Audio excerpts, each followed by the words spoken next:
History का, इतिहास का ये चैप्टर 4 है और बहुत ही इम्पॉर्टेंट है। इस पे आपको ध्यान देना चाहिए कि भाई ये वैदिक काल है, इस वैदिक काल में ऐसी क्या चीज़ें हुई या किस तरीके से इसमें चीज़ें गई जो कि हमें ये जानने को मौका मिलता है वैदिक काल के बारे में। तो अध्ययन की एक नज़र में हम लोग देखते हैं कि देखिए वैदिक काल से हमारा आशय क्या है। वैदिक काल से आशय उस काल से है जिसका उदय हड़प्पा सभ्यता के पश्चात हुआ। देखिए हड़प्पा सभ्यता के बाद जो टाइमिंग है उसी को हम लोग क्या बोलते हैं, वैदिक सभ्यता के नाम से जानते हैं। ये बात ध्यान रखिएगा इसमें। इसके अलावा अगर मैं और पॉइंट्स की बात करूँ, इसे भारतीय सभ्यता एवं संस्कृति का आधार स्तंभ माना जाता है, जो कि कहा जाता है वैदिक सभ्यता में जो है बहुत सारे ग्रंथ और बहुत सारे वेदों का जो है क्या कहते हैं लिखा गया, अस्तित्व में आया, जो कि बहुत ही ज्ञान के एक आप समझ सकते हैं कि कैसे मानव संस्कृति को और डेवलप कर दिया। और वैदिक काल को वैदिक सभ्यता भी कहते हैं। इस सभ्यता और संस्कृति के निर्माताओं को ऋग्वेद में आर्य कहा जाता है। अगर आप वेद देखेंगे, अभी मैं पढ़ाऊंगा इसमें, तो वेद में 4 वेद हैं, ऋग्वेद, यजुर्वेद, सामवेद, अथर्ववेद। तो इसमें जो ऋग्वेद है, ऋग्वेद में आर्य कहा जाता है। आधुनिक हिंदू धर्म दर्शन, आध्यात्मिक विचारधारा और सामाजिक व्यवस्था एवं मान्यताओं पर इसका महत्वपूर्ण प्रभाव है। यानी कि इसमें आप ध्यान से देखेंगे तो जितने भी आधुनिक मतलब बाद में जाके जो हिंदू दर्शन हुआ, हिंदू धर्म का जो हुआ, जो भी मतलब दर्शन का मतलब होता है धर्म के लिए आपकी क्या सोच है, आपकी क्या रुचि है या क्या जानकारी आप रखते हैं, और आध्यात्मिक विचारधारा और सामाजिक व्यवस्था मान्यताओं पर इसका महत्वपूर्ण प्रभाव है। इतना ही नहीं, कहते हैं कि भारतीय वैदिक सभ्यता एवं संस्कृति का संपूर्ण विश्व के लिए अद्वितीय योगदान है। केवल भारत के लिए नहीं, पूरे विश्व के लिए जो है ये एक योगदान था, एक कंट्रीब्यूशन था, जो कि भारत को इसने विश्व गुरु बना दिया था। इसके अलावा इस सभ्यता को वैदिक सभ्यता कहने के पीछे क्या आशय है? देखिए इस सभ्यता को जानने का एकमात्र साधन क्या है? प्राचीन ग्रंथ वेद है। यानी वेद के जरिए ही हम इसको जान सकते हैं, इसीलिए इसको वैदिक सभ्यता कहते हैं। अगर ये आ जाए ना आपके सामने तो इन सवालों को लिख लेना, कभी भी सवालों को ऐसा आंसर छोड़ के मत आना, बिल्कुल खाली मत रखना, उसका जरूर जवाब लिख के आना। और इसी आधार पर इसे वैदिक सभ्यता कहा गया है। सभ्यता का निर्माता आर्यों को स्वीकार किया जाता है, इसलिए इसे आर्य सभ्यता भी स्वीकार किया जाता है या कहा जाता है। क्या ध्यान रखेंगे आप लोग? आर्य सभ्यता। ठीक, आर्य संस्कृत भाषा का शब्द है जिसका अर्थ होता है उच्च कुल, है ना, उच्च कुल। कुल मतलब जो होता है ना एक तरह से जाति के, मतलब जाति ने स्टैंडर्ड जिसको हम बोल सकते हैं। भारतीय इतिहास में इस सभ्यता की अवधि 1500 ईसा पूर्व से 2000 ईसा पूर्व तक बतलाई गई है। हेलो, 1500 ईसा पूर्व से 2000 ईसा पूर्व। सर सुना सुना से तो लग रहा है वैदिक मतलब वेद, आसान चैप्टर है। तो सर आसान ही है और इसे हम और आसान बना देंगे।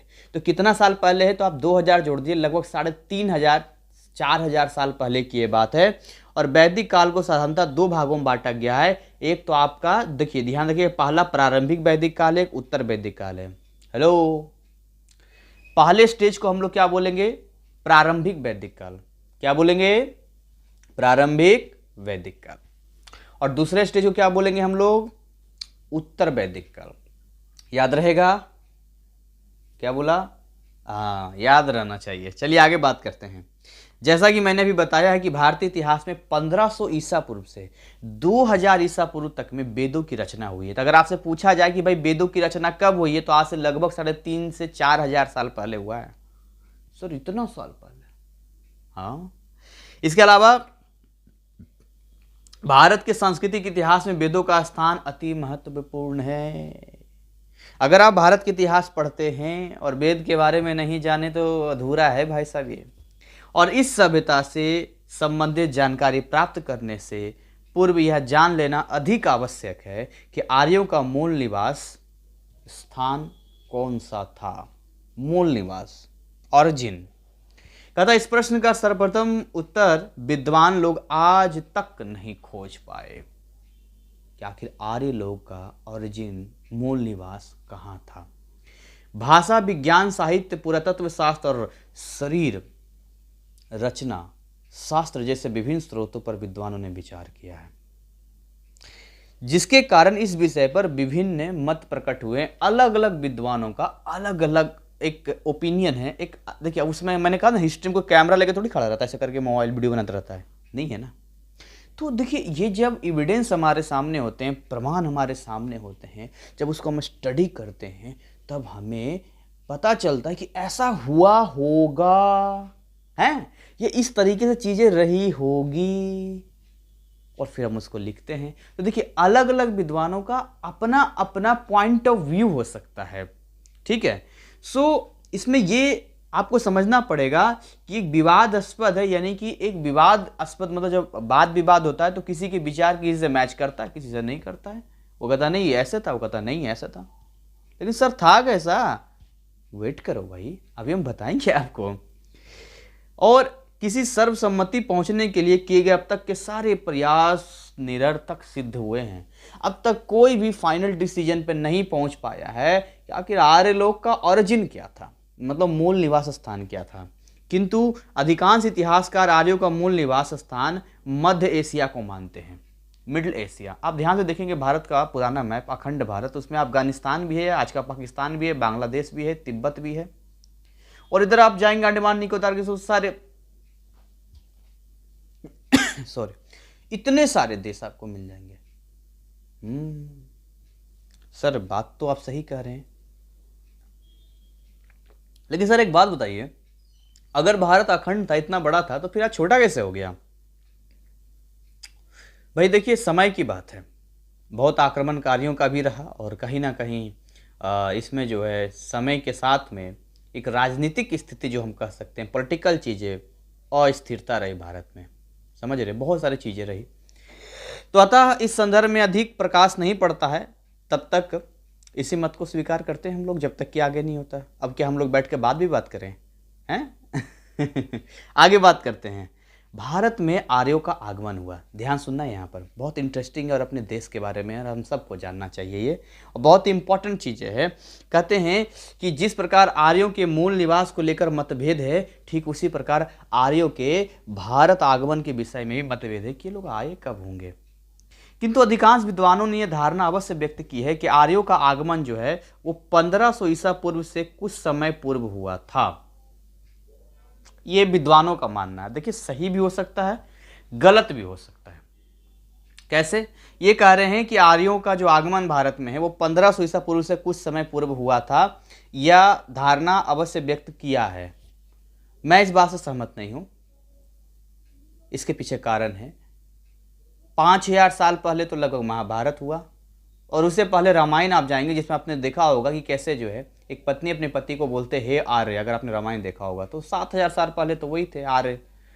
तो आप मुझे बताइए 1500 ईसा पूर्व मतलब इसमें 2000 ऐड करेंगे तो 3500 वर्ष पहले। व्हाट नॉनसेंस, कैसे ये संभव है? तो देखिए अपना अपना व्यू है, अपनी अपनी चीज़ें हैं, ठीक है। जो जानकारी मेरे पास है मैं वो आपको बता रहा हूँ, और ये एक लॉजिकल बात मैं आपको बता रहा हूँ। भारत में आर्य एक ही बार नहीं आकर बस गए थे, अपितु उन्हें बसने में कई 100 वर्ष लग गए।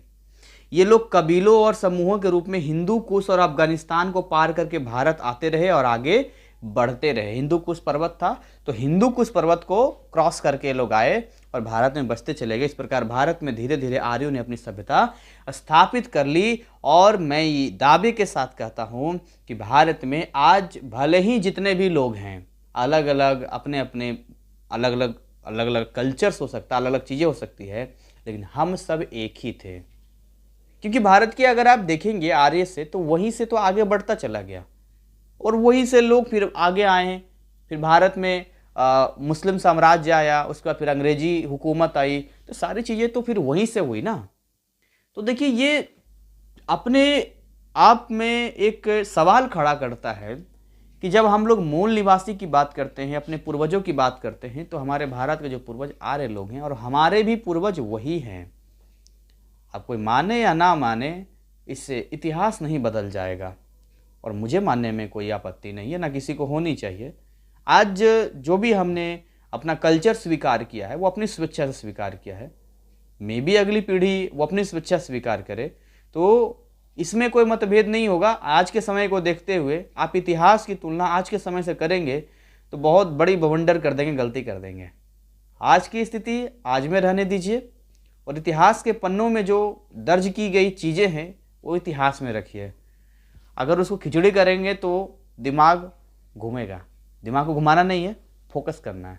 जो पीछे था वो पीछे था, हमें स्वीकार करना है। आगे जो हम हैं वो हम हैं, ये हम स्वीकार करेंगे। हमें दोनों ही पहलू को लेकर चलना पड़ेगा। आगे हम लोग बात करते हैं आर्यों के प्रारंभिक इतिहास को जानने का एक सबसे महत्वपूर्ण प्रामाणिक और विश्वसनीय स्रोत ऋग्वेद। ऋग्वेद में डिटेल में सारी चीज़ें हमें आर्यों के बारे में जानने को मिलता है। यह केवल भारत ही नहीं बल्कि विश्व का प्राचीन ग्रंथ है ऋग्वेद। इसमें 1050 मंत्र है, 1028 सूक्त हैं और 10 मंडलों में विभक्त है। इसकी रचना आर्यों ने की थी। नेक्स्ट अगर हम बात करें यहाँ पर वैदिक काल का जो सेकंड स्टेज यानी फाइनल स्टेज था, तो भारत वैदिक काल का द्वितीय और अंतिम चरण उत्तर वैदिक काल कहलाता है। मैंने बताया था 2 भागों में बांटा गया है। तो इस काल के ज्ञान के लिए हम यजुर्वेद पे आते हैं। मैंने कहता हूँ कितने तरह के वेद होते हैं जी? 4 तरह के वेद होते हैं। ऋग्वेद, यजुर्वेद, अथर्ववेद, सामवेद, जो भी बोल लो आगे पीछे सीक्वेंस, 4 तरह के ये वेद हैं भाई साहब। तो ऋग्वेद सबसे पुराना है जिसमें आर्यों के बारे में बताया गया है। उसके बाद अगर आप वैदिक काल में, उत्तर वैदिक काल में आते हैं तो आपको यहाँ पर जो है यजुर्वेद में इसकी जानकारी मिलती है।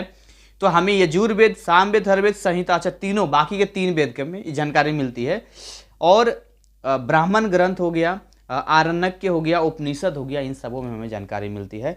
इन ग्रंथों के माध्यम से उत्तर वैदिक काल के विषय में संपूर्ण जानकारी प्राप्त होती है। इस काल में आर्यों ने विभिन्न क्षेत्रों में अपना अधिकार स्थापित किया। भाई जो जिसका रहा अपने हिसाब से अपना क्षेत्र स्थापित किया। और इस सभ्यता का मुख्य केंद्र मध्य एशिया था, सेंट्रल एशिया इसका था, जिसका प्रसार सरस्वती से लेकर गंगा के 2 आव तक हो गया था। उस समय पंचाल सबसे विकसित राज्य था, है ना, सबसे विकसित था पंचाल। और सतपथ ब्राह्मण में इन्हें वैदिक सभ्यता का सर्वश्रेष्ठ प्रतिनिधि कहा गया था। प्रतिनिधि मतलब लीड करने वाला। तो भाई ये थी टोटल जो है आर्यों के लेकर वैदिक का 11-12 मिनट मैंने आपका ले चुका हूं मैं। अब मैं सीधे आपको ले चलता हूं इसके दीर्घ उत्तरीय प्रश्न पे, और यहां से जो है हम इसको स्टार्ट करते हैं और मज़ा आएगा पढ़ने में, एंजॉय हम सब करेंगे। और ये रहा आपका दीर्घ उत्तरीय प्रश्न, 10 अंकों का होता है। मेरा तो पर्पस ये है कि मैं आपका चैप्टर कंप्लीट करा दूं, और सवालों के जरिए कराने की बात ही कुछ और होती है। तो अभी आपको क्या करना है कि इन बड़े बड़े सवाल जितने भी हैं उन्हीं से छोटे छोटे भी आपके आंसर्स बनेंगे, तो आपको इन पे ध्यान देना है, समझना है। और ये पीडीएफ तो खैर आपके पास होगा ही। तो देखिए यहाँ पर है वैदिक साहित्य से आप क्या समझते हैं। वैदिक साहित्य शीर्षक के अंतर्गत 200 शब्दों में अपनी टिप्पणी कीजिए। क्या कीजिए? टिप्पणी कीजिए। टिप्पणी मतलब लिखिए। देखिए कहता है वैदिक साहित्य उस साहित्य को कहते हैं जिसमें प्राचीन आर्यों का संपूर्ण ज्ञान है, संपूर्ण ज्ञान जो बहुत विस्तृत है और मूल्यवान माना गया है। इस संपूर्ण साहित्य को विद्वानों ने 2 भागों में विभाजित किया है। कितने भागों में जी? 2 भागों में विभाजित किया है। एक श्रुति साहित्य जिसके विषय में उनका कहना है, कहाँ गया, हाँ, एक श्रुति साहित्य जिसमें उनका कहना है, क्या कहना है, क्या कहना है जी, क्या कहना है, जल्दी सर बताइए। एक श्रुति साहित्य जिसके विषय में उनका कहना है कि इसे ईश्वर ने कुछ ऋषियों के ज्ञान के रूप में स्वयं प्रदान किया था। देखिए मैं तो पुराने ऋषियों को कभी ऋषि की बात ही नहीं देखता हूँ, एक वैज्ञानिक की तरह देखता हूँ कि हमेशा कहीं ना कहीं उनके पास इतना ज्ञान था, और कहीं ना कहीं वो एक आज की डेट में लैब में होते हैं, उनका भी कुछ सिस्टम रहा होगा कि किस तरीके से काल गणना किया। हमारा मतलब भारत का जो पंचांग है ना, तो वो हिंदू नववर्ष आप जो भी हिंदू पंचांग देखेंगे तो वो एग्जैक्टली बता देगा कब सूर्य ग्रहण लगेगा, चंद्र ग्रहण लगेगा, और नासा को कैलकुलेट करना पड़ता है। और आज हमारा 15-20 रुपए का पंचांग पूरा डिटेल देता है, तो पूरा नासा तक को टक्कर देता है। तो मैं उन ऋषियों को कैसे कहूँ कि केवल वो एक ऋषि थे, एक वैज्ञानिक कहना ज़्यादा अच्छा होगा। श्रुति साहित्य में 4 वेद, ब्राह्मण ग्रंथ, उपनिषद और आरण्यक ग्रंथों को सम्मिलित किया गया। इस साहित्य के दूसरे भाग को स्मृति साहित्य पुकारा गया है। श्रुति साहित्य में प्रथम 4 वेद हैं जिन्हें संहिता भी पुकारा गया। देखिए वेदों को ही संहिता कहते हैं। इसकी रचना काल 1000 से 600 ईसा पूर्व का माना गया है। इसमें सबसे प्राचीन है ऋग्वेद। क्या याद रखेंगे आप? हेलो, ऋग्वेद। ऋग्वेद क्या है? सबसे प्राचीन है। हेलो जी, हाँ जी सर सुन रहे हैं आप, बताइए। तो ऋग्वेद जो है सबसे प्राचीन है, जिसकी रचना 1000 ईसा पूर्व से भी पहले हुई है। ऋग्वेद 10 मंडलों में विभाजित है, याद रखना, और जिसमें 2 से 7 तक प्राचीन मंडल है, 2 से 7 तक पुराना है, और उसमें विभिन्न देवताओं के लिए की गई 1017 स्तुतियाँ। स्तुति मतलब जब किसी देवता को मनाना होता है तो एक संस्कृत का हम लोग संस्कृत में स्तुति करते हैं, मंत्र की तरह होता है, तो उसी को जो है हम लोग स्तुति कहते हैं। उसी में प्रसिद्ध गायत्री मंत्र भी दिया गया है। वैसे बड़ा गजब का है। रामायण में 24,000 श्लोक हैं और अगर आप हर 1,000 श्लोक पे एक एक शब्द उठाएंगे तो टोटल 24 शब्द निकलेंगे, जिससे गायत्री मंत्र तैयार हो जाता है। और गायत्री मंत्र में 24 शब्द हैं उस श्लोक में। तो ये अपने आप में गजब का कैलकुलेशन है और गजब का ये एक लिटरेचर है जो इस तरीके से, मैं कहता हूँ भारत बिना मैथ के अधूरा है। अगर आप भारत को केवल एक थ्योरी की तरह देखते हैं, एक कल्चर देखते हैं, तो आपको इसमें मैथ भी ऐड करना पड़ेगा। और मैथ में हमारे पूर्वज लोग बहुत एक्सपर्ट थे। ऐसे नहीं इतनी मंदिरें बन गई या हड़प्पा सभ्यता, मोहनजोदड़ो, ये सारी चीज़ें ऐसे नहीं हो गई, समझ रहे। तो बहुत ऐसे नहीं विश्व गुरु भारत को कहा जाता था। ठीक है, हमें उतनी जानकारी नहीं होती है तो हम प्राउड, देखिए कोई भी इंसान प्राउड तब फील करता है जब उसे प्रॉपर जानकारी होती है। अब आपके पास ये सारी जानकारी पहुंच रही है तो आपको बड़ा गर्व होगा अपने देश के ऊपर। नहीं है तो आपको नॉर्मल लगेगा, आपको लगेगा इंग्लैंड बहुत आगे है, अमेरिका बहुत आगे है। ये आपने कहा ना आज की स्थिति आप देख रहे हैं, लेकिन अगर आप देखेंगे प्राचीन समय में तो भारत के पास वो सारी चीज़ें थी जो आज भी साइंस वहाँ नहीं पहुँच पाया है। आज भी साइंस की इतनी औकात नहीं है कि वहाँ तक उतना डिसिप्लिन में ले पाए। और सबसे अच्छी बात जो मुझे लगती है उस समय के साइंस का, कि वो पर्यावरण का पॉल्यूशन फ्री था। वो कोई पर्यावरण का प्रदूषण नहीं होता था वहाँ पर, पॉल्यूशन फ्री था वो। पर आज जितना टेक्नोलॉजी हम बढ़ा रहे हैं सब पॉल्यूशन को लेकर, बहुत रेयर ही कोई है जो पॉल्यूशन फ्री है, जबकि सारे के सारे पॉल्यूशन क्रिएट करने वाले हैं। समझ रहे हैं आप। सामवेद में इसी प्रकार विभिन्न मंत्र या स्तुतियां हैं। इसमें अधिकांश मंत्र ऋग्वेद से लिए गए हैं। सामवेद में भी जो मंत्र है वो ऋग्वेद से लिया गया है। उनका उच्चारण विशेष प्रकार के यज्ञ के आधार पर किया गया। देखिए ये जो उच्चारण होता है ना, इसका बहुत ही मतलब इम्पोर्टेंट होता है। जैसे कि कैसे मान के चलिए वॉइस लॉक आपने कर दिया, तो वॉइस लॉक में आपने देखा रजनीकांत की मूवी थी वो, तो शिवाजी द बॉस, तो उसमें क्या था, उसका लैपटॉप उसकी आवाज़ से ही खोलता था। तो ये जो उच्चारण होता है ना, प्रोनाउंसिएशन बहुत इंपॉर्टेंट था, एक पासवर्ड की तरह काम करता था। कहते हैं हमारे वहाँ भी, हमारे घर राजगीर है, राजगिरी उसका नाम था, तो वहाँ स्वर्ण भंडार है नालंदा जिले, बिहार के नालंदा जिले में राजगिरी है। तो कहते हैं वहाँ पर जो है एक पहाड़ में गुफा बना हुआ है और उसमें एक दरवाज़ा है और दरवाजे पे कुछ लिखा हुआ है। तो उसमें दरवाजा में इतना सिक्का डालते उधर झन से गिर जाता है, पहले के लोग ऐसा बोलते थे। तो वो जो पढ़ लेगा वो खुल जाएगा और अंदर सोने का भंडार है। अंग्रेजों ने बहुत कोशिश किया, तोप वोप लगा कर उड़ाने की, नहीं उड़ पाया। अब वो उस भाषा को जानने वाला कोई है ही नहीं है। तो वो एक पासवर्ड होता है। आज जो हम आगे बढ़ रहे हैं, हमने अभी पहला कदम रखा है टेक्नोलॉजी में, और वो तो हमसे कई कदम आगे थे। और सबसे अच्छी बात क्या है, उनका पॉल्यूशन फ्री था। आज हम पॉल्यूशन के साथ आगे बढ़ रहे हैं। चाहे आप 5G को ले लीजिए, कितने पक्षियों को प्रॉब्लम होता है उससे, होता है कि नहीं होता है। आपने देखा रोबोट मूवी, रोबोट 2.0? हाँ सर देखा है, किस तरीके से उसमें होता है। तो यजुर्वेद में वो मंत्र हैं जो यज्ञ में बलि दिए जाने के अवसर बोलते हैं। यजुर्वेद में वो मंत्र है, यज्ञ में, यज्ञ होता है उसमें कई बार बलि देना जाता था। तो बलि जैसे बकरा का बलि हो गया, बाकी चीज़ों को हो गया, तो इनका बलि देने में बोले जाते थे। इसमें यह भी बताया गया है कि यज्ञ और बलि के अवसर पर ब्राह्मण या यज्ञ करने वाले को क्या क्रियाएं करनी होती है। अथर्ववेद में अधिकांशतः वे मंत्र हैं। अब अथर्ववेद की बात करते हैं। देखिए सामवेद तो यहाँ यजुर्वेद का भी बता दिया, यहाँ पे ऋग्वेद तो फेमस ही है शुरू का। अथर्ववेद में अधिकांशतः हैं जो मंत्र जादू टोना से संबंधित है, भूत प्रेतों को भगाने और रोगों के उपचार के लिए किया जाता था। तो अथर्ववेद में जो है क्या क्या है, तो अथर्ववेद में है वो मंत्र जादू टोना, जिसको काली शक्तियाँ कहते हैं, काली जादू कहते हैं, या भूत प्रेत को भगाने का उसमें काम होता है, आपने देखा होगा, और रोगों के उपचार के लिए किया जाता था। तो ये सारी चीज़ें इसमें होती थी। ठीक है, मैं छोटा था और तकरीबन मैं 5th क्लास में, 4th या 5th क्लास में था। तो मैं सलून जा रहा था उस समय, मतलब हेयर कटिंग का चार्ज शायद ऐसे ही कुछ था, 6 रुपया या 7 रुपया ऐसे लेते थे वो, हेयर कटिंग का चार्ज लेते थे वो, 5 रुपया था या 6 ऐसे कुछ था, वो हेयर कटिंग का लेते थे। तो मैंने पॉकेट में पैसा रख लिया था, मैं चला गया। तो वहाँ मदारी का खेल दिखा रहा था, उसमें दिखा रहा था कि एक आदमी को वो काट दिया था और उसको मुंडी को मतलब धरती में डाल रखा था। तो मैं छोटा था उसमें, मैं भी भीड़ में खड़ा हो गया। तो वो कहता है, जब डरा के कहता है, कसम काली मैया की, कसम दुर्गा मैया की, जिसके जिसके पॉकेट में पैसा है, अगर उसने पैसा निकाल कर नहीं दिया तो उसके सर पे खून का टीका लग जाएगा। मैंने कहा अरे बाप रे, पैसा देख लेते हैं भाई, हमारे यहाँ नहीं दिया तो खून का टीका लग जाएगा। और उसके बाद मैंने हड़बड़ी में देना था 5, दे दिया 10 रुपया। तो देखा किसी के सर पे खून का टीका नहीं लगा जिसने नहीं दिया, बाकी सब हंस रहे हैं। मैंने कहा मेरे पास पैसे होंगे, फिर सलून में क्या देखा है ही नहीं।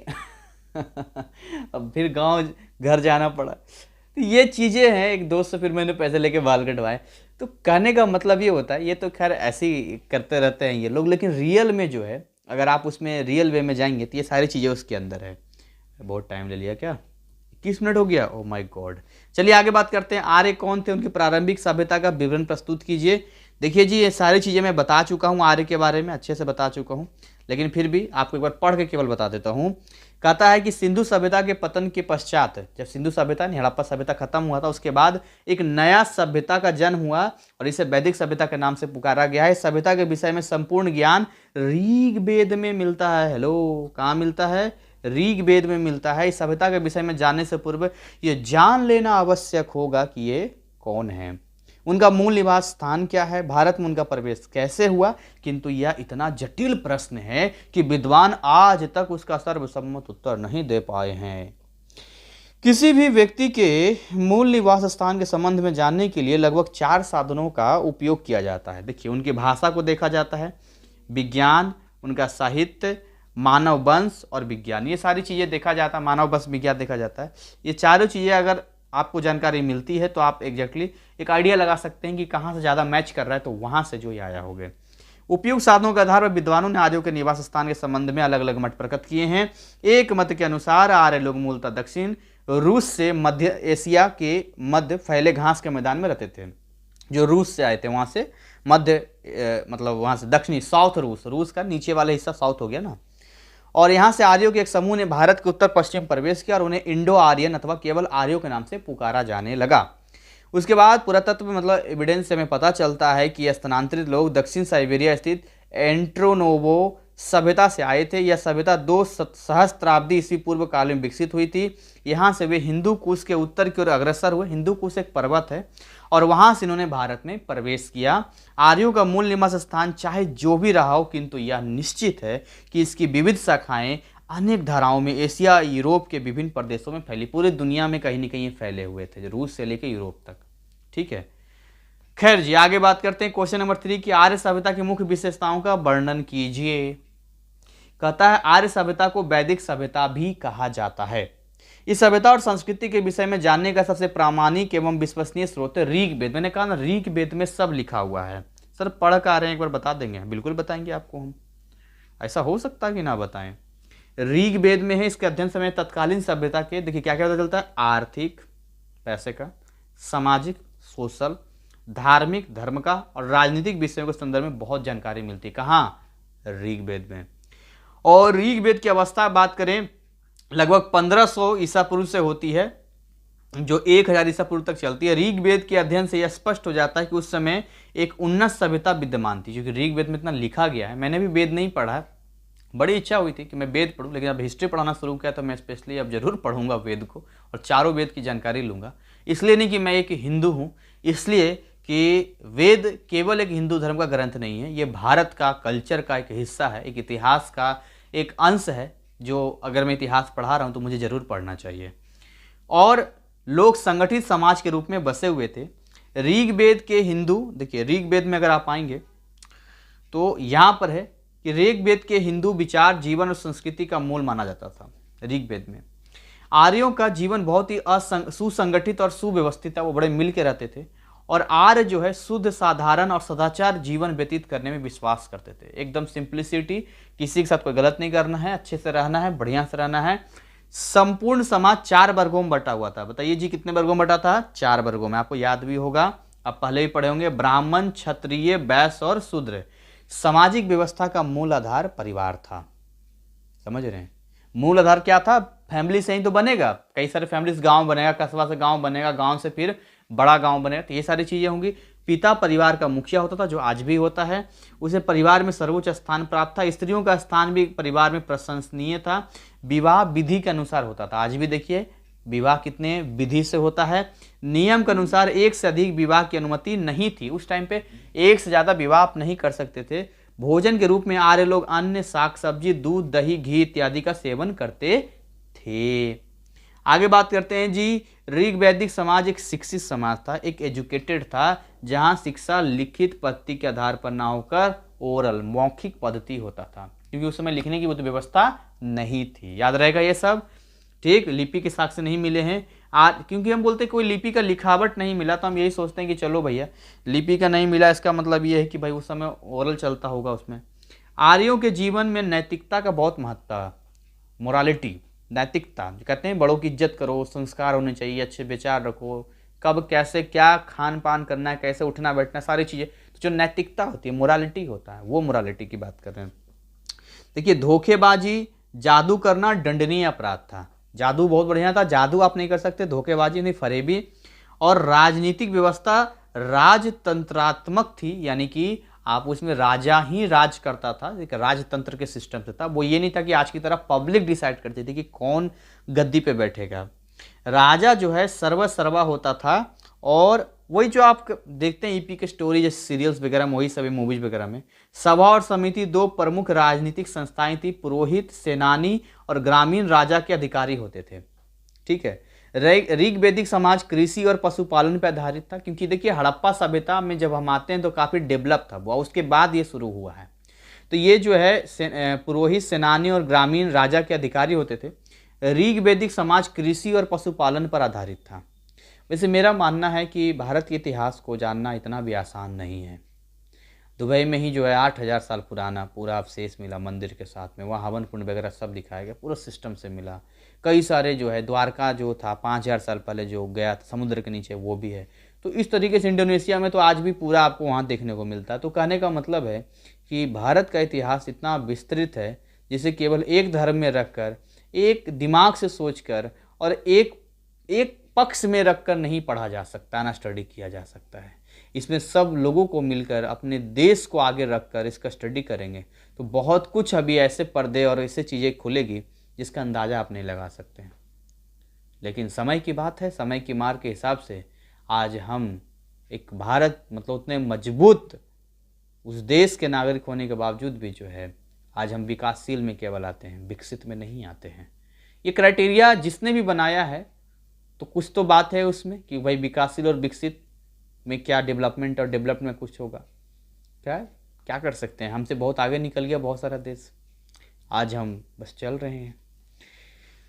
कृषि का उल्लेख ऋग वेद में किया गया है। कृषि के अतिरिक्त शिल्प कला भी था, जो मूर्ति वगैरह बनाते थे। और ऋग वेद में अनेक व्यवसाय यानी बिजनेस का उल्लेख मिलता है। संक्षेप में हम कह सकते हैं कि आर्य समाज की एक नहीं अनेक विशेषताएं हैं। आइए आगे हम लोग बात करते हैं क्वेश्चन नंबर 4 की। क्वेश्चन नंबर 4 क्या कहता है भाई साहब, प्रारंभिक वैदिक काल की अर्थव्यवस्था का अवलोकन कीजिए। शुरुआती, देखिए वैदिक काल दो था, एक प्रारंभिक वैदिक काल, एक उत्तर वैदिक काल। तो हम किसकी बात, किसका पूछ रहा है ये चौथा सवाल, ये प्रश्न संख्या 4 पूछ रहा है प्रारंभिक वैदिक काल की अर्थव्यवस्था का अवलोकन कीजिए। प्रारंभिक यानी शुरुआती का। कहता प्रारंभिक वैदिक आर्य लोग पशुपालन करते थे, शुरुआती में पशुपालन, पशु को पालते थे। और ऋग वैदिक समाज कृषि और पशुपालन पे आधारित। देखिए दिमाग में सेट कर लेना, उस समय क्या इंडस्ट्री मिलेगी, क्या फैक्ट्री मिलेगा, नहीं ना, तो क्या मिलेगा, खेती बाड़ी करेंगे लोग, क्या करेंगे, पशुओं को पालेंगे। आपने पढ़ा ना पाषाण युग का, पत्थरों का युग का, 3 पढ़ा था ना, पूरा पाषाण काल, मध्य पाषाण काल और नव पाषाण काल। तो नव पाषाण काल में खेती एग्रीकल्चर सब आ गया ना। उसके बाद हड़प्पा सभ्यता वगैरह का पढ़ा, इतना डेवलप था। तो अब जब आप बात करते हैं प्रारंभिक वैदिक आर्य की, तो भाई उन लोगों को वही रहेगा कृषि और पशुपालन। और पशु उनकी संपत्ति के सर्वाधिक मूल्यवान वस्तु थे। भाई ऑब्वियसली पशु लोग भाई वस्तु ही माने जाएंगे, उसको सर्वाधिक मूल्य माना जाएगा। उनसे दूध मिलेगा, दूध से बहुत सारी चीज़ें बन जाएगी, गोबर से उपले बन जाएंगे, इसके अलावा आप देखेंगे तो उनका वो माल ढोने में भी काम करेगा, काफ़ी सारे काम करेगा। देखिए, अगर आप पशुओं में गायों का प्रमुख स्थान है और आर्य लोग इसे देवता के समान पूजते थे, आज भी हम लोग पूछते हैं, गौ माता कहते हैं। देखिए, गौ को माता कैसे हम क्यों कहते हैं, इसके पीछे भी आप देखेंगे तो गाय का जो दूध होता है और भैंस का जो दूध होता है, दोनों में फ़र्क होता है। आप इसका कभी गूगल पर सर्च करके देखेंगे तो आपको पता चलेगा, जो गुणवत्ता होती, क्वालिटी होती गाय के दूध की, वो भैंस के दूध में नहीं होती है। तो ठीक है, हम लोग भैंस का दूध भी इस्तेमाल करते हैं, बट आप मेंटली स्ट्रांग बनने के लिए गाय का दूध सबसे बेस्ट रहता है। और भी बहुत सारी चीज़ें ऐसी खूबियाँ हैं गाय को लेकर। तो रिस्पेक्ट हमारे कल्चर में उन्हीं को दिया जाता था जिससे बहुत हमारे यहाँ प्रॉफिट, मतलब हमारे लाभ पहुंचता था। जैसे कि अब उन्हें मालूम था कि मसाले वगैरह जो जड़ी बूटी की तरह काम करेगा, इम्यूनिटी स्ट्रांग करेगा। तो भारत का क्लाइमेट आप देखें, सर्दी गर्मी बरसात, अगर इम्यूनिटी कमज़ोर रहेगा तो टपक जाएगा आदमी। तो उसी हिसाब से डाला गया उसमें। हवन होता है जहाँ पर, तो उसमें घी वगैरह डाला जाता है, चंदन की लकड़ी होती है, आम की लकड़ी होती है, तो उससे वहाँ का हवा शुद्ध होता है। तो हर एक साइंटिफिक ज़्यादा था। पीपल ऑक्सीजन दिन रात दोनों देता है, तो उसकी कहा कि पूजा करो, जिससे कि हम जल देते रहें तो जगह जगह पीपल का पेड़ ज़्यादा रहेगा। तुलसी 200 ज़्यादा बीमारियों में काम करता है, तुलसी की हम पूजा करते हैं। तो ये जो चीज़ें हमें बताई गई ना, तो ये चीज़ें, इसके पीछे एक साइंस भी था जो उस समय के लोगों को शायद समझ में नहीं आता। बट आज जब उनके पन्ने खुलते हैं, रहस्य के पन्ने खोलते हैं, तो अरे भाई ऐसा है, अरे ऐसा भी है, अरे ऐसा भी है, अच्छा इसीलिए उन्होंने कहा था इसको इम्पोर्टेंस दो। और उन्हें मालूम था कि अगर इमोशनली धर्म के आधार पर हम चीज़ों को ज्वाइंट करके रखेंगे तो लोग उसको जो है सदियों सदियों तक फॉलो करेंगे और उसका उन्हें लाभ मिलता रहेगा। इसीलिए जो है हर वो चीज़ जो कि पर्यावरण के लिए, पूरे मानव संसार के लिए उपयोगी था, उनको देवी देवता के रूप में देखा गया ताकि लोग रिस्पेक्ट कर सके, उनको पूजनीय कर दिया गया। उसी तरह से गाय को भी एक देवता के समान पूजते हैं, गौ माता कहते हैं। तो ऋग्वेद के अनुसार बहुत से देवताओं का जन्म गाय के कोख से हुआ था, ऋग्वेद में लिखा है। और पशुओं के लिए बहुधा विभिन्न कबीलों में युद्ध हुआ करते थे। पशुओं के लिए कबीलों में काफ़ी लड़ाइयाँ वगैरह होती थी। युद्ध के लिए विशिष्ट शब्द प्रचलित था जिसका अर्थ है गायों की खोज। ऋग्वेद में कई रूप में कहा गया है कि गाय का वध नहीं करना चाहिए। और देखिए, गाय का जो वध करते हैं, अब वो आज के डेट का, मैंने कहा ना, आज के डेट का उस समय से आप नाम मिलाएं तो ही अच्छा है, बहुत ही खिचड़ी हो जाएगा। हम इतिहास में हैं तो इतिहास की बात करते हैं, तो जरूरत पड़ी तो आज की बात करेंगे। लेकिन ऋग्वेद में, जो कि आज भी है, कहा गया गाय का वध नहीं करना चाहिए। ठीक वैसे ही जैसे ये कहा गया कि भाई हमें पीपल का पेड़ नहीं काटना चाहिए क्योंकि प्रॉपर ऑक्सीजन देता है वो, समझ रहे हैं। या बहुत सारी ऐसी चीज़ें हैं। और गाय के अतिरिक्त अन्य जिन पशुओं का वर्णन ऋग्वेद में किया गया उनमें भेड़, बकरी, बैल, घोड़ा, कुत्ता, गधा आदि प्रमुख है। बैलों का जो प्रयोग है खेत में हल जोतने के लिए किया जाता था, और घोड़ा आवागमन के लिए, है ना, आने जाने के लिए। इसका प्रयोग युद्ध में होता था। भेड़ के ऊन से ऊनी वस्त्र तैयार किए जाते थे। और कृषि के जो उल्लेख भी है ऋग्वेद में, खेती बाड़ी का भी है। तो कृषि में आर्यों ने अच्छी उन्नति कर लिया था, है ना। खेतों में पानी देने के लिए छोटे छोटे नहर और नालियां बना लिया था। खेतों में देखिए अनाज में जौ, गेहूं, धान और तिल प्रमुख थे। इसके अलावा जो है पशुपालन और खेती बाड़ी के अतिरिक्त वे अनेक कार्य भी करते, जैसे कि शिकार करना हो गया, बढ़ई मतलब लकड़ी काम करने वाला, रंगाई काम करने वाला, कपड़ों की बुनाई करने वाला, रथ बनाना, धातुओं को गलाकर ढलाना, ये सारे काम होते थे। टोटल कितने सवाल हैं इसमें देख लें क्या? 10। चलिए जी, करते हैं। सवाल संख्या 5 ये रहा आपके सामने। देखिए जी, आपके सामने सवाल है ये। सर बताइए आगे, मजा आ रहा है पढ़ने में। उत्तर वैदिक युग में आए महत्वपूर्ण परिवर्तनों का वर्णन। देखिए, ये तो हमने पढ़ा प्रारंभिक के बारे में, जितना आपको बताया मैंने। अब हम पढ़ते हैं कि जो 2 भागों में वैदिक काल को बांटा था, प्रारंभिक वैदिक काल और उत्तर वैदिक काल। तो जो उत्तर वैदिक काल है ना, प्रारंभिक के बाद का, उसके बारे में बताइए क्या प्रारंभ में उसका चीजें चलिए। तो प्रारंभिक वैदिक युग के पश्चात की अवधि को उत्तर वैदिक युग कहा जाता है। उत्तर वैदिक काल की जो सीमा है वो 1000 से 600 ईसा पूर्व बताई गई है। इस समय तीनों वेद, सामवेद, यजुर्वेद, देखिए ऋग्वेद तो शुरुआती में आ गया था ना, उसके बाद आया सामवेद, यजुर्वेद, अथर्ववेद। इनके अतिरिक्त ब्राह्मण ग्रंथ, आरण्यक, उपनिषदों की रचना हुई। ऋग्वेद काल से उत्तर वैदिक काल तक विभिन्न क्षेत्रों में अनेक परिवर्तन दृष्टिगोचर हुए। जैसे क्या क्या चेंज हुए, तो सबसे पहले हम बात करते हैं राजनीतिक क्षेत्र में क्या परिवर्तन हुआ। पॉलिटिकली अगर हम बात करें, टॉक अबाउट पॉलिटिकली, राजनीतिक रूप से देखिए ऋग्वेद की युग की अपेक्षा उत्तर वैदिक में राजा की शक्तियों में बढ़ोतरी हुई है, राजा की शक्तियों को और बढ़ा दिया गया। अब राजा को बड़ी बड़ी उपाधियों से सम्मानित किया जाने लगा। अच्छा जी, शासन व्यवस्था राजतंत्रीय थी। पूर्व वैदिक युग की तुलना में उत्तर वैदिक युग में राजत्व का सिद्धांत अधिकाधिक सुदृढ़ हो गया। अब राजनीति में ब्राह्मणों की भूमिका महत्वपूर्ण हो गई, पॉलिटिक्स में ब्राह्मण भी आ गए। और उत्तर वैदिक युग में सामंतवादी भावनाओं का बीजारोपण हुआ और साम्राज्यवादी विचार के चिन्ह उत्पन्न हुए। सामाजिक क्षेत्र में परिवर्तन की अगर बात करेंगे तो पूर्व वैदिक कहाँ है, पूर्व वैदिक से उत्तर वैदिक काल तक आते आते छोटे छोटे ग्राम जो है, आबादी बढ़ेगी तो बड़े ग्राम बना देंगे और बड़े ग्राम नगर में डेवलप कर गए। उत्तर वैदिक काल तक समाज स्पष्ट रूप से 4 वर्गों में विभाजित हो चुका था। जाति प्रथा के साथ साथ सामाजिक मापदंड प्रकट होने लगे थे। उत्तर वैदिक काल में पूर्व वैदिक काल की अपेक्षा नारी की स्थिति में गिरावट आ गई। मतलब नारी की स्थिति समझते हैं आप लोग, सोसाइटी में नारियों का सम्मान, लेडीज की भागीदारी, ये सारी चीजें। और औरतों को सभा नामक कबीलाई परिषद में भाग लेने और विचार विमर्श करने पर रोक लग गई थी। चेंजेस क्या हुआ ये पूछ रहा था, तो जहां औरत लोगों फ्री थी यहाँ पर नहीं है। धार्मिक क्षेत्र में क्या परिवर्तन हुआ जी, तो ऋग वैदिक युग में जहां 7 पुरोहितों का उल्लेख किया गया है, अब उसको 14 पुरोहित कर दिया। उत्तर वैदिक युग में पुनर्जन्म संबंधी मान्यताएं विकसित हो चुकी थी। पुनर्जन्म पिछले, और ये सच बात है, पुनर्जन्म तो होता ही होता है। बड़े पैमाने पर यज्ञानुष्ठानों के प्रचलन कारण ऋग वैदिक देवताओं का महत्व घटने लगा था और ब्राह्मणों का स्थान सबसे उच्च था। कब? बाद का। आइए बात करते हैं आर्थिक क्षेत्र में क्या हुआ जी।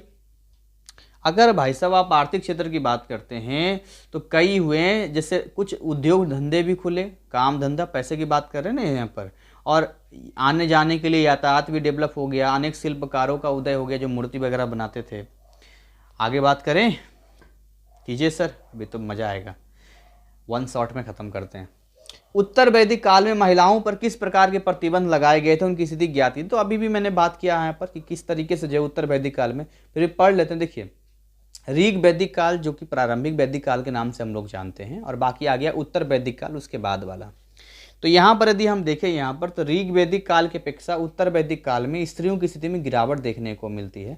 इस समय स्त्रियों पर अनेक प्रकार के प्रतिबंध लगने शुरू हो गए थे। अब स्त्रियाँ जो है सभा और समिति में भाग नहीं ले सकती थी, पर आज की स्त्रियाँ, ओह ना पूछिए। क्यों सर? बस ना पूछिए। मतलब आजकल ऐसी चीज़ें नहीं है ना। आजकल तो देखिए लड़का हो या लड़की हो, सबको बराबर आगे बढ़ने का हक है, ठीक है। उस टाइम पे था थोड़ा पाबंदी लग गया था वहाँ पे। अब स्त्रियाँ ने अथर्ववेद में कन्याओं के जन्म की निंदा करती है। कई लोग आज भी कुछ जगहों पर या मानसिकता होती है कि नहीं, हमें लड़की नहीं लड़का ही चाहिए। ऐत्रेय ब्राह्मण में पुत्री को सभी दुखों के स्रोत और पुत्र को परिवार का रक्षक बताया गया। कुछ जगह पर ये बताया, हालांकि ये गलत है। और कन्याओं को बेचने और दहेज देने का उदाहरण भी प्राप्त हो जाता है। दहेज वाले सिस्टम तो खैर आज भी है, बिहार में तो मुँह मांगा चलता है एकदम। हमारा बेटा के सरकारी नौकरी लगा है, ऐसे ही शादी कर देंगे। हाँ, सरकारी नौकरी लगा है, 50,000 का महीना कम आता है, कम से कम 15 लाख रुपया लेंगे हम। थोड़ा सा कम आगे बढ़िए, बहुत लड़की मिल जाएगी हमको, 15 लाख से कम नहीं लेंगे। हमारा बेटा दरोगा बना है, हम तो 25 लाख रुपया लेंगे। अरे कैसी बातें कर रहे हैं। तो ऐसे ऐसे करके जो है दहेज प्रथा आज भी देखें। देखिए उस समय क्या होता था कि अपनी स्वेच्छा से राजा महाराजा लोग जो है अपनी लड़कियों को जो है एक समान भेंट स्वीकार देते थे। लेकिन आज तो ज़बरदस्ती हो गया, हमको तो ये गाड़ी चाहिए, हाँ, ब्रांडेड घड़ी होनी चाहिए, ब्रांडेड कपड़े होने चाहिए, और पूरा खर्चा लड़की वाले करेंगे, चलो वो मानते हैं, लेकिन पैसा कैश भी चाहिए। तो नहीं करेंगे साथ, मंडप छूट के चलो जी। अब क्या करेंगे इसमें? परिवार के अन्य धार्मिक कार्य अब उनके स्थान पर पुरोहित करने लग गए थे। पुरोहित होता है ना एक पंडित ब्राह्मण, तो वो करने लग गए थे। और यह अन्य धर्म ग्रंथों में उनके बारे में दिए गए विवरणों से स्पष्ट होता है। ऐत्रेय ब्राह्मण उल्लेख है। देखिए स्त्री के बारे में कहा गया ऐत्रेय ब्राह्मण में क्या कहा गया है उसको एक बार देख लेते हैं। अच्छी स्त्री वह है जो उत्तर नहीं देती है। मतलब होता ना, जैसे किसी का पलट के जवाब देना, उत्तर नहीं देती है। स्त्री की सर्वाधिक गिरी हुई स्थिति मैत्रेयी संहिता में प्राप्त होती है। कहीं कहीं पर क्षत्रियों में सती प्रथा और स्त्रियों को पुरुष के सम्मुख खुले मुंह ना होने की प्रथा आरंभ हुई है। उस समय स्त्रियों को पिता की संपत्ति से वंचित कर दिया गया था। आज भी कहाँ, तो जो आप ले सकते हैं, वैसे कानून बना हुआ है, लेकिन परंपरा वही कि नहीं लेते हैं। और सती प्रथा तो ये था कि भाई देखिए उस समय क्या होता था, जब कोई राजा आक्रमण करता दूसरे पर, तो उनकी स्त्रियों के साथ बहुत गलत व्यवहार करते थे। तो इसके लिए वो क्या करते थे, उसके साथ वो खुद भी मर जाते थे या आग में अपने आप को जला लेते थे। ठीक है, तो आप ये समझिए जौहर भी एक शब्द इसमें आता है। तो इसमें गलत तब है जब बाद के लोगों ने ओरिजिनल में जब उनका बेटा मरता था, साथ में जबरदस्ती उनकी बहू को जो है जला देता था, ये गलत था। उस समय तो मजबूरी थी, लेकिन इसको प्रथा बना दिया इन लोगों ने, सती प्रथा बना दिया। इस प्रकार हम पाते हैं कि उत्तर वैदिक युग में स्त्रियों की स्थिति प्रशंसनीय नहीं कही जा सकती है। आगे बात करते हैं प्रश्न संख्या 7 की। 7 क्या कहता है? 7वां कहता है कि जाति प्रथा से आप क्या समझते हैं? अरे सर, इस पर तो बहुत लिख सकते हैं, जाति प्रथा पर। आज तो इलेक्शन आता है तो खाली इसी पर चलता रहता है। इसकी उत्पत्ति से संबंधित मतों की व्याख्या कीजिए। देखिए, जाति प्रथा के बीच भारत में प्राचीन काल से ही पाए जाते हैं, है नहीं। प्राचीन काल के हिंदू समाज में केवल 4 जातियां थी, ब्राह्मण, क्षत्रिय, वैश्य और शूद्र। और समाज का यह विभाजन उनके कर्म अथवा व्यवसाय के आधार पर किया गया था। जो जिनका कर्म था, काम था, उसी के अकॉर्डिंग कहा गया था। किंतु बाद में क्या हुआ, कालांतर में इसका आधार कर्म ना होकर जन्म हो गया। पहले ये था कि जैसे मान के चलिए कोई सारा ही एक इंसान है पहले। अब मान लो किसी ने कहा कि हम पूजा पाठ करवाएंगे, हमें बहुत ज्ञान है, तो ब्राह्मण बन गया। किसी ने कहा कि हम ये वाला काम करेंगे, बिजनेस करेंगे, समझ रहे। या कोई ने कहा कि नहीं, ये हम राजपाट का काम करेंगे, लोगों का मतलब देखभाल करेंगे, हम लड़ेंगे, बाहर लोगों से बचेंगे, क्षत्रिय हो गया। लेकिन बाद में क्या हुआ कि जन्म के आधार पर हो गया कि ब्राह्मण का बच्चा है तो ब्राह्मण ही होगा, क्षत्रिय का बच्चा क्षत्रिय होगा। आज भी यही होता है। तो कर्म के आधार पर चीजें थी, अब जाति के आधार पे हो गई, सॉरी जन्म के आधार पे हो गई। और जातियों की संख्या में वृद्धि होने लगी और आज भारतीय समाज में 3000 से भी अधिक जातियां पाई जाती हैं। क्या बात कर रहे हैं सर? हाँ, 3000। प्रत्येक जाति का खान पान, विवाह संबंधी अपने अलग अलग नियम हैं और कर्म और जन्म के आधार पर समाज के अलग अलग जातियों के अलग अलग नियमों की व्यवस्था को ही जाति प्रथा कहते हैं। क्या बोला? कर्म और जन्म दोनों लिखना पड़ रहा है यहाँ पर, क्योंकि पहले कर्म था, बाद में जन्म। कहता है कि जाति प्रथा की उत्पत्ति और विकास कैसे हुआ। तो जाति प्रथा से संबंधित अनेक विचार प्रचलित है। कुछ विद्वानों के अनुसार इस प्रकार का जन्म भेद के कारण हुआ है। ऋग वैदिक युग में आर्य लोग गोरे रंग के थे, जबकि अनार्य जो थे काले रंग के थे। आर्य लोग गोरे थे, जो आर्य नहीं थे वो काले थे। इस प्रकार समाज 2 वर्गों में बट गया। अनार्य जी ने उन्हें विजय किया था, धीरे धीरे उनके दास बन गए और इस प्रकार ऊंच नीच की भावना का जन्म हुआ। कुछ विद्वान अलग, देखिए अलग अलग विद्वानों का, किसी एक को पकड़ के आप नहीं बैठ सकते हैं, ना उसको आप पक्का 100% कर सकते हैं। मैं पहले बता दे रहा हूं, ये अपना मत है। तो कहता है कि कुछ विद्वान जाति प्रथा की उत्पत्ति का आधार वस्त्र एवं वेशभूषा को मानते हैं, तो कुछ के मत में जाति प्रथा की उत्पत्ति मनुष्य द्वारा नहीं हुई है। ठीक है, देखते हैं बहुत सारे नेता लोग जो है मतलब सत्य सनातन धर्म को लेकर, या अगर मान लो किसी विशेष धर्म को लेकर टीका टिप्पणी कर देता है। इलेक्शन के टाइम तो बहुत कर देता है दूसरे को चापलूसी करने के लिए, लेकिन जब खुद, जैसे मानो वो हिंदू अगर है और उनके पिताजी का डेथ हो गया, तो खुद पूरे रीति रिवाज से, जैसे कि परंपरा है, ब्राह्मणों को बुलाकर पूजा पाठ कराकर हवन सब करवाएगा। लेकिन उन्हीं में से नेता जो है फिर इलेक्शन आएगा तो फिर हिंदू मुस्लिम करके और बाकी जातियां करके लड़ाई झगड़ा करवाएगा और अपने वोट को अपनी तरफ लेने की कोशिश करेगा। तो ये जो नेताओं की होती है, ये गद्दी पाने की लालच होती है। आम पब्लिक इसको समझ नहीं पाता है और उसके बाद आपस में ही जो है लड़ाई झगड़े और दंगे कर देते हैं, जबकि सब एक है, सब मिलजुल के रहने वाली बात है। यहाँ पर कोई इस तरह की चीज़ें नहीं हैं। लेकिन अगर आप नेताओं के चक्कर में रहेंगे तो पक्की बात है कि सुख शांति कई बार ऐसा होता है कि अशांति में बन जाती है, क्योंकि यह उतनी प्राचीन प्रथा है हिंदू धर्म, क्योंकि है ना, यह उतनी प्राचीन प्रथा जितना कि हिंदू धर्म है। अपने विचारों की पुष्टि में इन लेखकों ने ऋग्वेद के 10वें मंडल में किए गए पुरुष सूक्त का आश्रम दिया। उपयुक्त विचारों से यह स्वीकार किया जाता है कि उक्त प्रथा की उत्पत्ति व्यवसाय के आधार पर हुई थी। जिन लोगों को वेदों का अधिक ज्ञान था और जो पूजा भक्ति में अधिक विश्वास करते उन्हें ब्राह्मण कहा गया, और युद्ध में भाग लेने वालों को क्षत्रिय कहा गया। व्यापार करने वाले, धंधे में रहने जो भी बिजनेस करते थे उनको वैश्य कहा गया, और इन तीनों जातियों को लोगों की सेवा करने वालों को शूद्र कहा गया। बस इतना ही था हमारा। अब ऊंच नीच की बात कहाँ से आती, कैसे आती है, तो ये गलत बात है भाई। प्योर गलत बात है। ठीक है, आगे बात करते हैं, सवाल संख्या 8 की बात करते हैं। 8वां सवाल कहता है जाति प्रथा में विद्यमान गुण और दोष के। पहले तो गुण बताइए जाति प्रथा का, और इसका जो है दोष बताइए। काफी आसान टॉपिक है, लेकिन मैं आपको एक्सप्लेन कर रहा हूं ताकि आपको याद रह सके। देखिए, जाति प्रथा ने भारतीय समाज को प्रत्यक्ष और अप्रत्यक्ष दोनों से प्रभावित किया है। देखिए, मेरा ये वीडियो ऑल ओवर इंडिया चल रहा है, ठीक है। मैं विदेश भी कहूँगा तो इंडिया के ही लोग मेरे देखेंगे जिनको हिंदी आती है। तो भारत में जितने कल्चर वाले लोग हैं सब मेरा वीडियो देखते हैं, और लगभग जो हिंदी माध्यम के इन मीडियम के स्टूडेंट्स हैं वो ज़्यादातर वो नॉर्थ इंडिया में ज़्यादा, नॉर्थ इंडिया भी कम नहीं है। आप वो यूपी बिहार से चले जाएंगे, राजस्थान से लेकर आपका जम्मू कश्मीर से लेकर आपका पंजाब हो गया, चंडीगढ़ हो गया, इधर पश्चिम बंगाल हो गया, यहाँ पर तो ये पूरा कवर करेगा। यहाँ पर मुंबई वगैरह सब नीचे तक आ जाएगा, यहाँ पर गुजरात वगैरह हो गया, तो ये सारा कवर करेगा। तो अब इसमें जो है मैं एक टीचर होने के नाते, एक शिक्षक होने के नाते, एक बहुत ही मेरी एक बाउंड्री लाइन होती है कि मैं किसी भी चीज़ को बड़े ही एक साक्ष्य और एक बोलते हैं ना कि अध्ययन के आधार पर ही बोल सकता हूँ। ऐसे में कोई चीज़ ना फेंक सकता हूँ ना बोल सकता हूँ, क्योंकि कुछ चीज़ें किसी को हर्ट भी कर सकती है और कुछ चीज़ें जो है किसी को अटपटी भी लग सकती है और कुछ चीज़ें किसी को सर से भी निकल सकती है कि सर क्या बोल रहे हैं। तो कहने का मतलब ये है कि अगर आप भारत की बात करते हैं जाति प्रथा की, तो कहीं कहीं तो ऐसा है कि जाति, जैसे यूपी बिहार में तो जाति प्रथा काफ़ी स्ट्रॉन्ग तरीके से, लेकिन भारत के बाकी राज्यों की मैं बात करूं तो वहाँ का आज के समय में जाति प्रथा कहीं ना कहीं ख़त्म हो रहा है धीरे धीरे। ठीक है, जाति प्रथा खत्म होनी चाहिए, ठीक है, लेकिन अभी भी शादी विवाह लोग अपनी ही जाति में करते हैं, बट अगली पीढ़ी या उसकी अगली पीढ़ी का ऐसा नहीं लगता कि वो जातियों के से बंधन में रहेंगे। बट ठीक है, अपने अपने हिसाब है, अपना लाइफ जीने का तरीका है, उनका भी एक कल्चर है, हम किसी को जज नहीं कर सकते हैं सही और गलत के हिसाब से। लेकिन ये सवाल क्योंकि पूछा जाति प्रथा में गुण भी बताइए, उनके दोष भी बताइए, तो हमें लिखना पड़ेगा। तो अनेक दोष भी है और गुण भी है। जैसे देखिए, रक्त की पवित्रता, जाति प्रथा एक सुखद परिणाम यह हुआ कि समाज में विभिन्न जातियों के रक्त की पवित्रता बनी रही। प्रत्येक जाति अपने विवाह संबंधी नियम निश्चित थे। अंतर्जातीय विवाह निषिद्ध होने के कारण रक्त और वंश की पवित्रता बनी रही।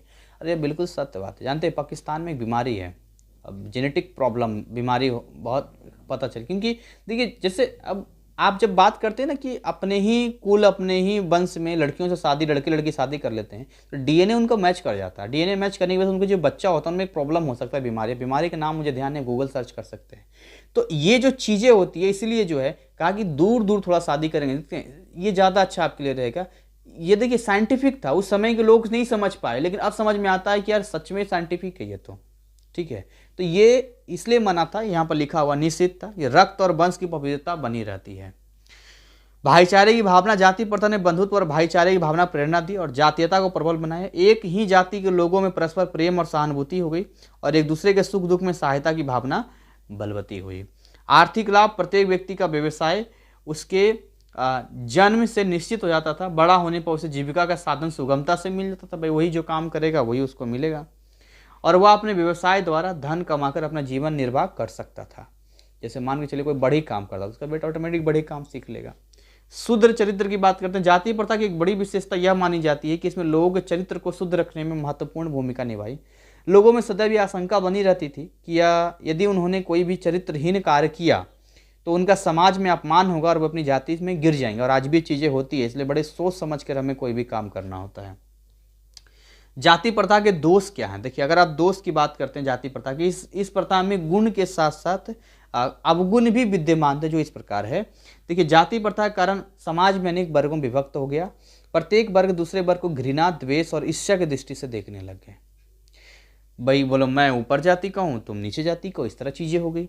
और धर्म के विकास में बाधा आ गई। फिर कैसे? इसमें दो मत नहीं है कि वर्ग व्यवस्था ने हिंदू धर्म संस्कृति की रक्षा की, परंतु इसमें भी इनकार नहीं किया जा सकता है कि इससे धर्म के विकास में अनेक बाधाएं उत्पन्न हुई।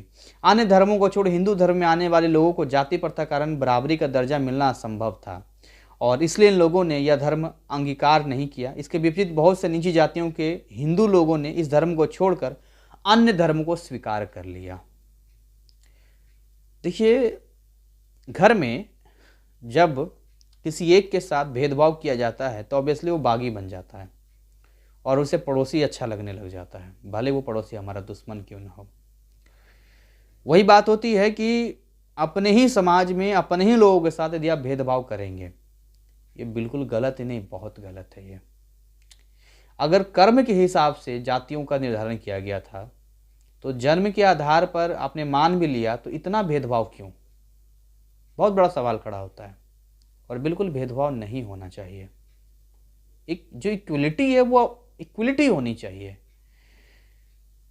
हिंदू धर्म के यहाँ तक इतने सालों बाद भी इसलिए रह गया कि भगवान शिव को वो भी मानता है, वो भी मानता है, वो भी मानता है, भगवान राम को वो भी मानता है, वो भी मानता है, वो भी मानता है, इसलिए टिका रह गया, ये सत्य सनातन टिका रह गया ये।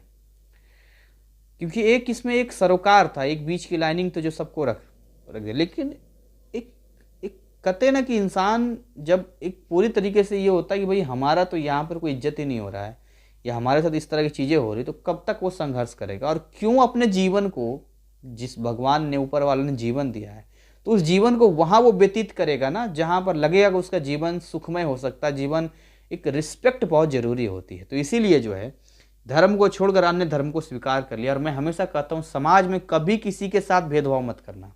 आप ऊंची जाति के हो सकते हैं, जन्म के आधार पर चीज़ें क्योंकि बाद में बन गई और अब तक चल रही है, इसका कतई ये मतलब नहीं है कि आप इंसानों को जातियों में रख कर देखेंगे और ऊंच नीच करेंगे।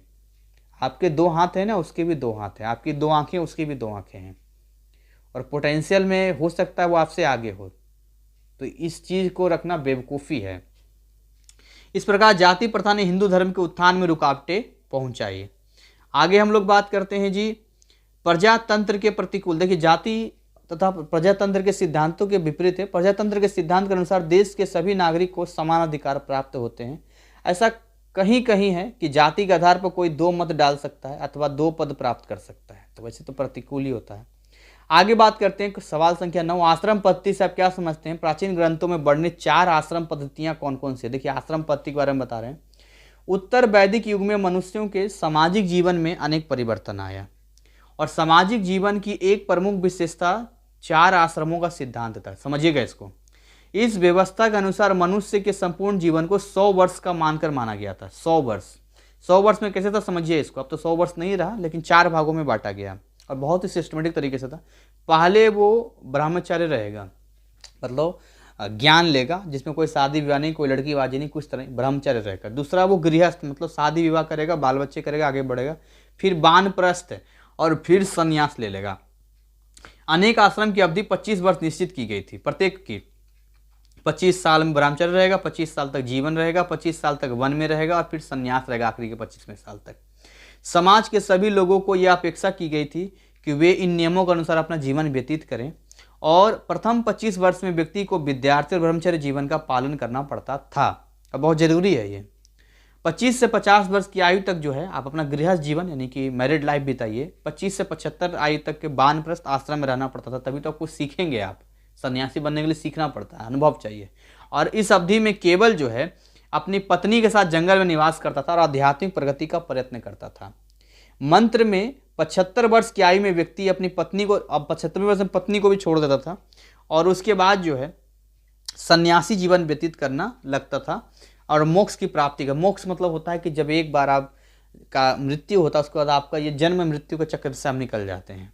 इस प्रकार इस काल में आर्यों के जीवन को 4 भागों में बांटकर विभिन्न आयु में व्यक्ति को विभिन्न कर्तव्य निश्चित करके व्यक्ति को भौगोलिक एवं आध्यात्मिक दोनों ही प्रकार की प्रगति का मार्ग बताया गया। ठीक, सबसे आखिरी सवाल है, इसको हम लोग देख लेते हैं। टाइम भी हमारा लगभग 1 घंटा होने वाला है। ये हमारा सवाल है, ऋग्वेद में प्रतिबंधित क्या बोल रहा है ये, वैदिक समाज की मुख्य विशेषताओं का वर्णन। देखिए, ऋग्वेद में समाज का संपूर्ण विवरण दिया गया है, और कहता है कि उसके अध्ययन से हमें प्राचीन इतिहास से संबंधित राजनीतिक, सामाजिक और आर्थिक, धार्मिक सभी विषयों के संदर्भ में बहुमूल्य ज्ञान प्राप्त होता है। ऋग्वैदिक अवस्था की शुरुआत वही आप बार बार पढ़ रहे हैं, 1500 से लेकर 1000 ईसा पूर्व तक चलती। ऋग्वेद के अध्ययन से पता चलता है कि उस समय बहुत उन्नत था, सभ्यता विद्यमान था, लोग संगठित समाज में थे। ऋग्वेद को हिंदू विचार, जीवन और संस्कृति का मूल माना जाता है, क्योंकि सबसे पुराना है। ऋग्वैदिक कालीन सभ्यता और संस्कृति की मुख्य विशेषताओं का वर्णन इस प्रकार है। समझिएगा क्या वर्णन है, यहाँ पर डिटेल है, समझिएगा। सामाजिक स्थिति ऋग्वेद से मालूम होता है कि आर्यों का जीवन बहुत सुसंगठित और सुव्यवस्थित था। वही सारी चीज़ें जो मैंने बताया, वे शुद्ध साधारण सदाचार जीवन व्यतीत करने में विश्वास करते थे। ऋग्वेद के 10वें मंडल में पुरुष सूक्त के अनुसार समाज 4 वर्गों में बटा था। कौन कौन था? ब्राह्मण, क्षत्रिय, वैश्य और शूद्र। और ऋग्वेद से स्पष्ट प्रतीत होता है कि विवाह संस्था उस समय भली भांति विकसित हो चुकी थी। ऋग्वैदिक समाज में आर्य वैवाहिक संबंधन में बंधकर गृहस्थ जीवन व्यतीत करते थे। निर्लेप हमारे यहाँ क्या करते हैं, 7 जन्मों का बंधन होता है, ये यानी 7 फेरे होते हैं, पर कुछ लोग इसको इजीली तोड़ देते हैं। लेकिन वैसे तो देखा जाए तो जो सिंदूर है, मंगलसूत्र है, तो ऐसा नहीं है कि आप एक शादी कीजिए और उसको जीवन भर आप उसको जो है साथ दीजिए, ये चीज़ें होती हैं। बट टाइम में आजकल का ऐसा नहीं चल रहा है। मैंने कहा ना, प्राचीन और आज की बातें में कुछ चीज़ें आज भी हमारे जीवन में हैं और मुझे बड़ी अच्छा लगता है, बड़ी खुशी होती है कि मैं जब कुछ सेलिब्रिटीज़ को देखता हूँ, जैसे अमिताभ बच्चन को देख लीजिए, शाहरुख खान को देख लीजिए, ऐसे कुछ सेलिब्रिटीज़ हैं जिनका जो है बहुत ही मतलब अमिताभ को भी छोड़ दीजिए, पर शाहरुख खान का मुझे एक ये चीज़ें लगती है, कभी किसी का फेयर नहीं रहा, किसी का अफेयर नहीं रहा। वो बंदा बिल्कुल लॉयल रहा अपनी वाइफ के लिए। जब इतना बड़ा सुपर स्टार था, इतना सब कुछ था, वो मतलब अफेयर में कभी नाम ही नहीं आया उसके साथ कभी, एकदम प्रोफेशनल। बाकी सबका आपका अमिताभ तक का आ जाता है रेखा के साथ, लेकिन वैसे किसी का नहीं, शाहरुख का नहीं। ये कुछ चीज़ें होती है। तो ये जो भारत का कल्चर है, धर्म का आधार पर आप मत देखिए, धर्म के आधार पर तो कोई कोई धर्म में 3-3 शादी तक है, तो आप अपना आत्मा से पूछिए क्या 3 शादी सही है क्या, उस पर मत जाइए। लेकिन अगर लॉयल्टी की बात करते हैं तो आई थिंक एक जोड़ा जो कहता है ना पति पत्नी का, अगर अच्छे से मिल के रहे तो जीवन बहुत बढ़िया चलेगा। और गौरी ने भी, उनकी वाइफ ने बहुत मदद किया, वो बिजनेस को जो स्टार्ट किया, इंटीरियर डेकोरेशन या बाकी चीज़ें है, वो काफ़ी हेल्प किया। आगे हम लोग बात करते हैं तो समाज में स्त्रियों को सर्वोच्च स्थान प्राप्त व स्वतंत्र और शक्तिशाली होती थी। यज्ञ, विवाह, हवन इत्यादि उत्सव पत्नी की उपस्थिति के बिना पूर्ण नहीं हो सकते थे। आज भी पूजा पाठ में पत्नी को साथ में बैठना पड़ता है। ऋग्वैदिक समाज में आर्यों का वस्त्र साधारण होता था। विवाह के शुभ अवसर पर वधू एक विशेष प्रकार का वस्त्र धारण करती थी। आज भी देखते हैं दुल्हन लोग स्पेशल कपड़े पहनती है। और आप तो ये ब्यूटी पार्लर भी जा के जो है एकदम से काली काली भी गोरी बन जाती है। सर मजाक उड़ा रहे हैं? अरे नहीं नहीं, काला या गोरा हो हम सबको स्वीकार करना चाहिए, लेकिन बुरा तब लगता है जब पार्लर जाके इस तरीके से मेकअप में आते हैं। और एक मेकअप एक यूनिफॉर्म हो तो समझ में भी आता है, यहाँ इतना गोरा कर देता है कि हाथ काला ये गोरा एकदम, क्या ब्यूटी पार्लर वाली है। आवास का निर्माण मिट्टी और बांसों से किया जाता था। रहने के लिए मनुष्य और पशु दोनों सम्मिलित रहते थे और ये आवास स्वच्छ, खुले और हवादार होते थे। ऋग्वैदिक युग में नगरों का निर्माण नहीं हुआ था। ऋग्वेद में ध्यान, नगर नहीं बने थे, बाद में जाके बना था उत्तर वैदिक काल में। ऋग्वैदिक समाज में शिक्षा की व्यवस्था लिखित पद्धति पर आधारित ना होकर मौखिक पद्धति पर थी, मतलब रिटन नहीं था, ये ओरल था। और इसी के साथ जो है आपका ये टाइम लगभग ओवर हो जाता है और मुझे बड़ी खुशी है कि जो है मैं आपके लिए जो है ये कोर्स डिजाइन कर रहा हूँ और मुझे भी बहुत कुछ जानने और सीखने का मौका मिल रहा है आपके साथ में। तो मैं उम्मीद करूँगा कि जितना चीज़ आप पढ़ रहे हैं ये सब आपको याद रहे, एग्जाम में आप पास करें, अच्छा नंबर लाएं। और जब अच्छा नंबर आए तो हमें याद करना ना भूलना। नाम तो सुना होगा, सूरज सर, GCSE एनालिसिस क्लासेस। लेकिन ये है कि भाई अभी से मेहनत करेंगे तब होगा, ऐसा नहीं है कि बस पढ़ लिया हो गया। देखिए जितने लिखना भी पड़ेगा, आंसर आप एग्जाम से पहले खुद लिखने की कोशिश कीजिए तो आपके लिए अच्छा रहेगा। समझ रहे हैं आप? तो इस तरह इसको बाइंड अप करते हैं, मिलते हैं इसके अगले चैप्टर में। तब तक ऐसे ही हंसते खिलखिलाते मुस्कुराते रहें।